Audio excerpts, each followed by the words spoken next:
होता है।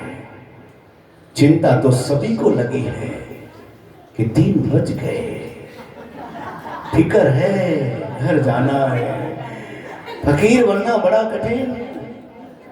और इसलिए हमारे एक संत ने कहा कि फिक्र सभी को खा गया, फिक्र सभी को खा गया, फिक्र है सबकी पीर। जो फिक्र को खा गया वाको नाम फकीर।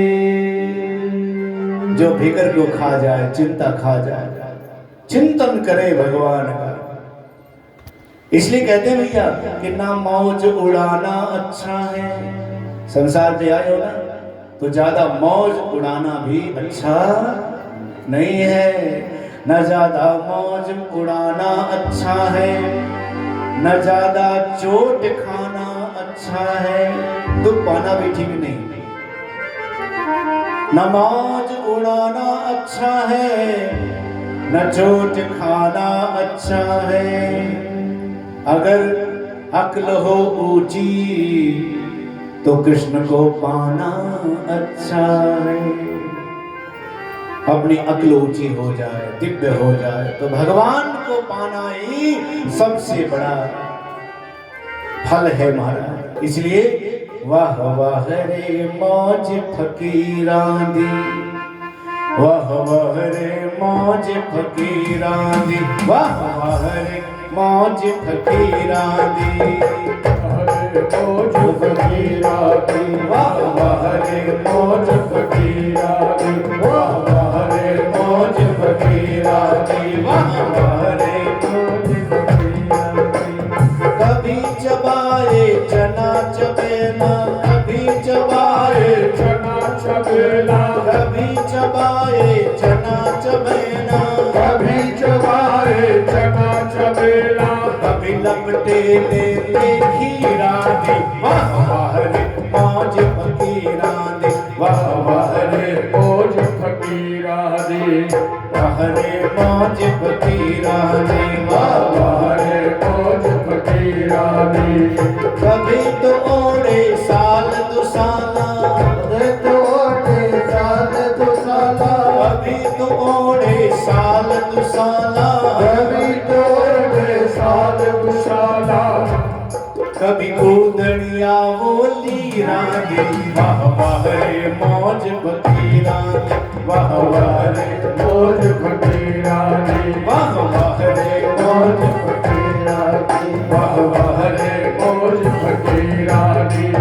कभी तो सोवे रंग महल में, कभी तो सोवे रंग महल में, कभी तो सोवे रंग महल में, कभी तो सोवे रंग महल में, कभी तो गली अहीरा दी, वाह वाह रे मौज फकीरा दे, वाह वाह रे मौज फकीरा दे, वाह वाह रे मौज फकीरा दे, वाह वाह रे मौज फकीरा दे। आखिरी बात बहुत अद्भुत है, आखिरी लाइन बहुत ध्यान से सुनना। मांग मांग के टुकड़े खाते, मांग के टुकड़े खाते, जीवन कैसा इनका, बोले मांग मांग के टुकड़े खाते, मांग मांग के टुकड़े खाते, मांग मांग के टुकड़े खाते, मांग मांग के टुकड़े खाते। खाते तो है मांग मांग के, लेकिन चाल देखना इनकी, फकीरों की चाल।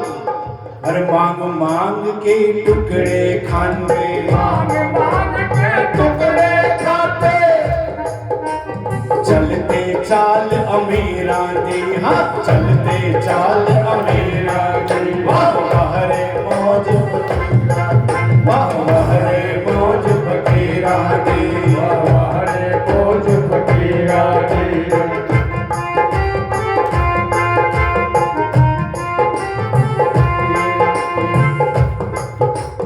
बोले भक्त वत्सल भगवान की जय। भरत जी महाराज के चरित्र का बहुत अद्भुत कथा है। समय मेरे पास बहुत कम है, मैं पूरे 7 दिन में यही बोलूँगा कि मेरे पास समय कम है, कथा मैंने बहुत कम सुनाई, बहुत 7 दिन पूरा बोलूँगा मैं, अभी से सुन लेना। बहुत विस्तार कथा, इस पे हम तो चर्चा ही नहीं कर पा रहे हैं कि भगवान भरत जी का चरित्र, जो भी चरित्र, ध्रुव जी का चरित्र और भी बहुत जो प्रसंग आए, शिव सती की कथा बहुत विस्तार थी जो हम चर्चा नहीं कर पाए, केवल प्रसंग छूते हुए लेके चल रहे हैं। दोष ना लगे क्योंकि भगवान की कथा बड़ी अद्भुत है। और इसी 5वें स्कंद में जड़ भरत जी की कथा और 6ठे स्कंद में अजामिल आख्यान की कथा, नाम की महिमा, भूगोल का वर्णन किया है। 5वां स्कंद भूलोक, कहाँ नक्षत्र हैं, कितने ग्रह हैं, कितने क्या हैं, और सब का वर्णन 5वें स्कंद जो निरस है लेकिन फिर भी रस भर दिया है सुखदेव जी महाराज ने, क्योंकि सुख उसे कहते हैं, तोते को कहते हैं। और तोता जो होता है ना, जिस फल में चोंच मार देता है समझ लो कि वो फल मीठा होता है, चोंच उसी में मारेगा। इसलिए निगम कल्प तरोर गलितम फलम श्री सुख मुखाद अमृत द्रव्य संयुतम पिबत भागवतम रसमालयम मोहरहो रसिका भुवि भावुकः। हे भावुक जनों, हे प्रेमी जनों, इस कथा को बार बार सुनते रहना, क्योंकि सुखदेव जी महाराज के मुखार बिंद से गाई हुई भागवत कथा रूपी अमृत है, रस है, रसमालयम पिबत भागवतम रसमालयम, रस का आलय है। इस रस में, इस भागवत में ये ऐसा फल है जिस फल में ना तो गुठली है ना छिलका है। क्या नहीं है? ना तो गुठली ना छिलका, केवल रस ही रस है। फेंकने वाली चीज तो कुछ है ही नहीं, छिलका ना गुठली, फेंकने वाला कुछ नहीं है, सब रस ही रस भरा है। निगम कल्प तरोर गलितम फलम, अर्थात वेद पुराण का सार है। पिबत भागवतम रसमालयम मुहुरहो, बार बार मुहुर मुहुर, बार बार, हे भावुक जनों मुहुरहो रसिका भुवि भावुका। 2 लोगों का नाम लिया, एक रसिक लोगों का, एक भावुक लोगों का। हर कोई कथा में नहीं आ सकता, हर कोई भागवत में नहीं आ सकता। भागवत में वही आएगा जो रसिक होगा, और जो भावुक होगा वही मेरी भागवत की कथा में आएगा।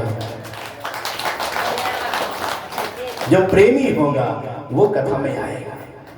और इसीलिए महाराज अद्भुत चरित्र है श्रीमद् भागवत का। अजामिल आख्यान की कथा बहुत दिव्य है, नाम की महिमा। और 7वें स्कंद में भक्त प्रहलाद की कथा और नरसिंह भगवान के अवतार की कथा है, ये 7वें स्कंद में, जो बहुत अद्भुत। कल जब प्रारंभ करेंगे सुबह 11 बजे आ जाओ, चाहे सुबह 9 बजे ही आ जाओ आप सभी।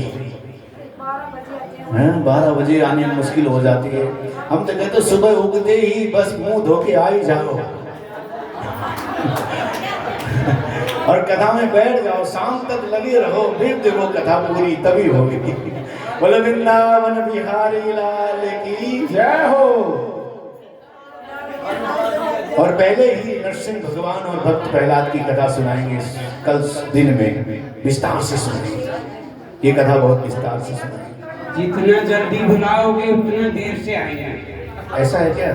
3 बजे बुलाओ, कल 3 बजे आना। शाम की उल्टा काम करेंगे, पंडित शाम की। कल जो शाम की कथा होगी, कल नरसिंह भगवान भक्त प्रहलाद की कथा होगी। हेलो, आपने कहा था ना पंडितानी को उल्टा बोल तो उल्टा काम करती है, ये तो उल्टा ही बोल। 3 बजे को टाइम दो, फिर ये 9 बजे आती है। 2 बजे जब आएंगे।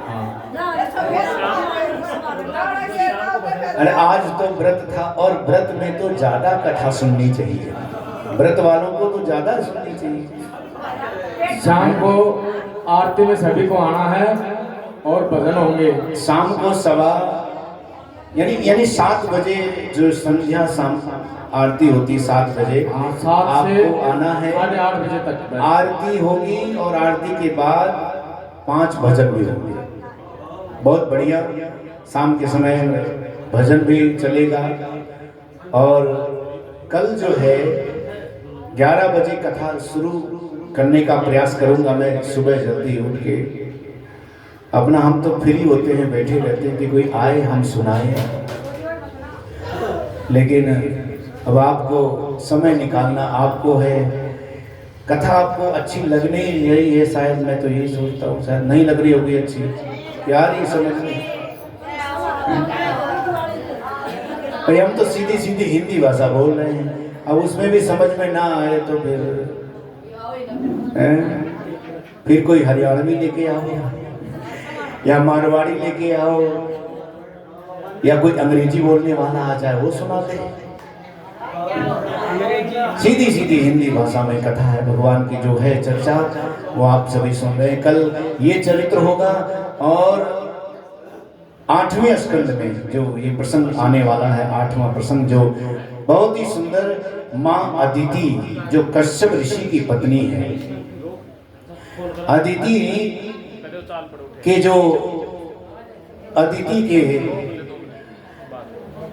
जो 12 आदित्य हैं, 12 पुत्र हैं, सबसे बड़े हैं सूर्य भगवान, धाता विधाता इंद्र, ये 12 पुत्र हैं अदिति के, कश्यप भगवान की जो पत्नी है अदिति के गर्भ से।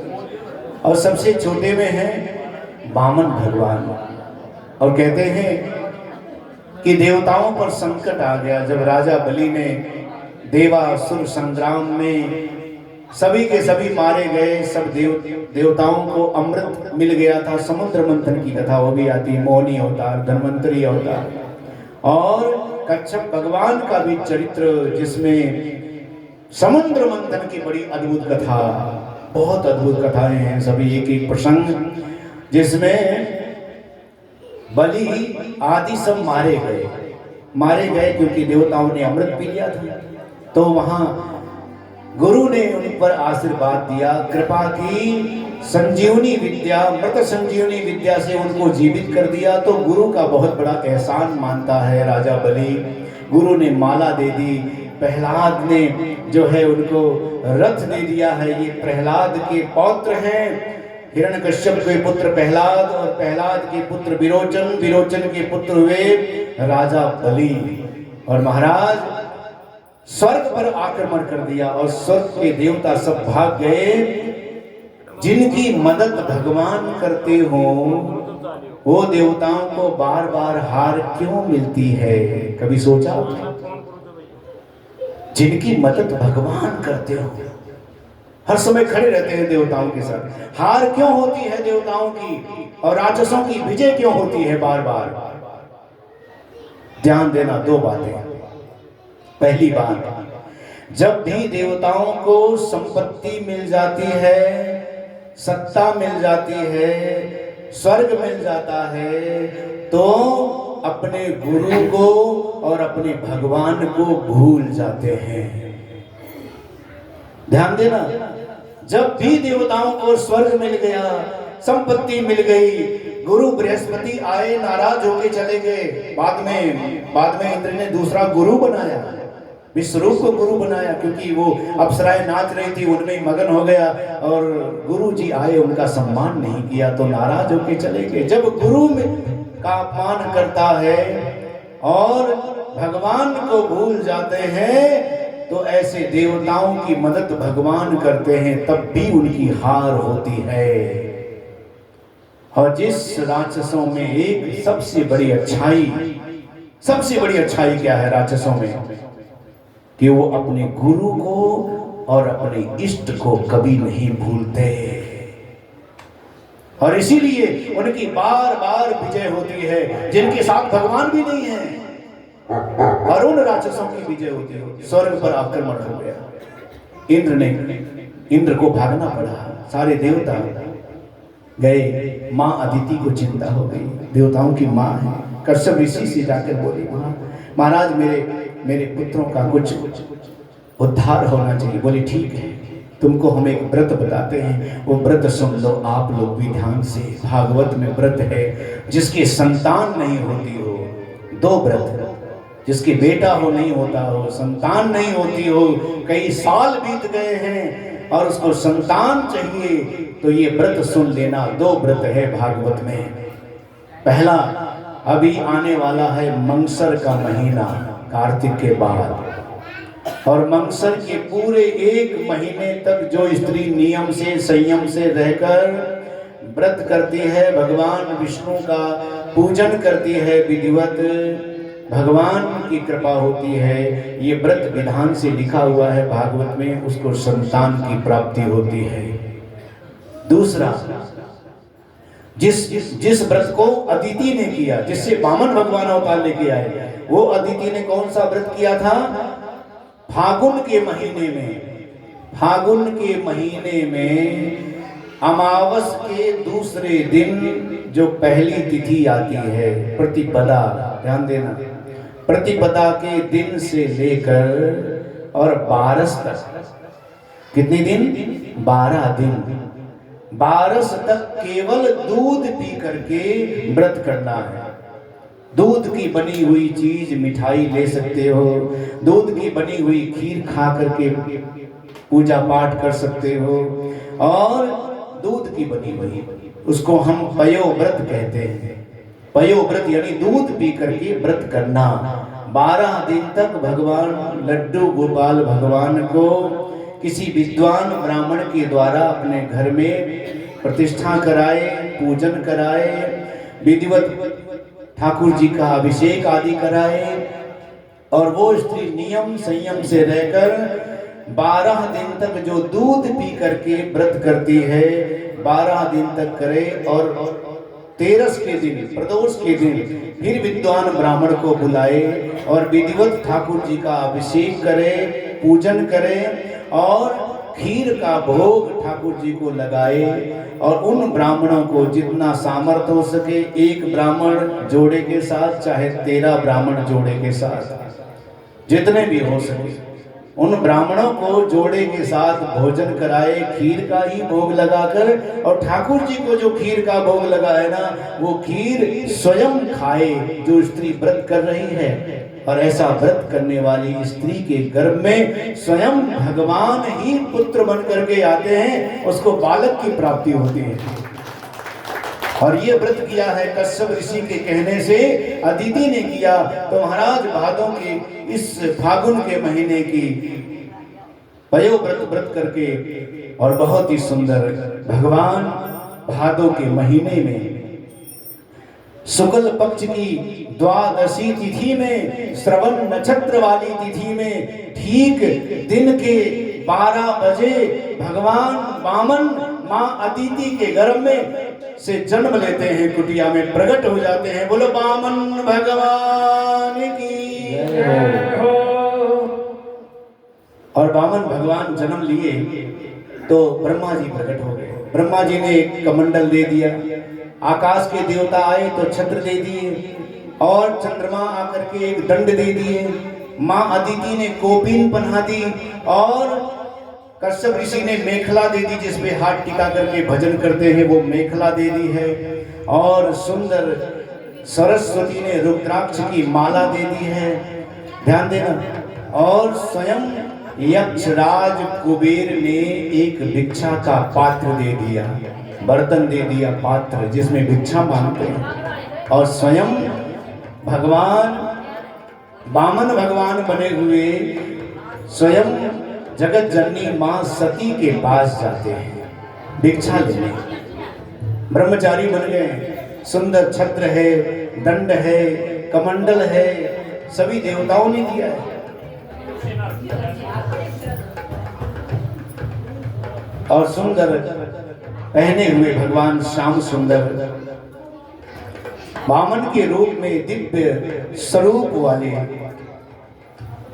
भिक्षा का पात्र लेकर के जगत जननी मां सती के पास पहुंचे भिक्षा लेने के लिए। और वामन भगवान हमारी कथा में आ चुके हैं। अब धीरे धीरे वामन भगवान यहाँ ठाकुर जी के मंदिर में भी आने वाले हैं। बड़े ध्यान से भाव से भगवान वामन का आपने स्मरण करना है। आज से भगवान की झांकियों का दौर शुरू हो गया, समझ लो। आज वामन भगवान आए हैं तो कल कृष्ण भगवान कथा में आने वाले हैं। कल शाम के समय 3 बजे तक कृष्ण भगवान का जन्म होगा। तो सभी माताएं कृष्ण भगवान के जन्म के लिए माखन, मिश्री, टोपी, वस्त्र, दक्षिणा, बधाई भी लेके आएंगी। और थोड़ी बहुत बधाई से काम नहीं चलेगा। और जैसा कि सभी जानते हैं महाराज जी, अयोध्या से चल करके वृंदावन का आश्रम है। ये इस गांव ग्राम के भाग्य समझो या भाई आपका पुण्य समझो, पिछले जन्म का आपको कथा सुनाने के लिए इस गांव में पहुंचे। तो सभी से हाथ जोड़ के विनती है कि जैसा हो अपने हाथ से दान पुण्य करें। बोल वृंदावन बिहारी लाल की जय हो। महाराज आपकी बुला ले। हाँ बिल्कुल, हमारे तो आ गए बामन भगवान। ठीक है, बुला दे। कृष्ण बोल के लिया। बोल बामन भगवान की। और बामन भगवान ने अपने हाथ में भिक्षा का पात्र लेकर के पहुंच गए। जगत जननी मां सती ने भिक्षा डाल दिया तो भिक्षा लेकर के आए गुरु के पास, बृहस्पति जी के पास। तो बृहस्पति जी ने कहा, भैया देखो, जो तुम भिक्षा लेके आए हो ना, इतनी भिक्षा में हमको संतुष्टि नहीं है। इतनी भिक्षा से काम नहीं चलेगा। ये 10, 20, 50 रुपए से काम चलने वाला नहीं है। ये भागवत कथा है भैया, यहाँ तो हजारों में बात बनती है। ये भागवत कथा इतनी सुलभ आपको मिल गई है, ये बहुत बड़ी कृपा है भगवान की। तो बृहस्पति जी की बात सुनकर बामन भगवान बोले, फिर क्या चाहिए आपको महाराज, क्या चाहिए? बोले यदि देना चाहते हो तो महाराज आप हमें स्वर्ग की भिक्षा दे दो।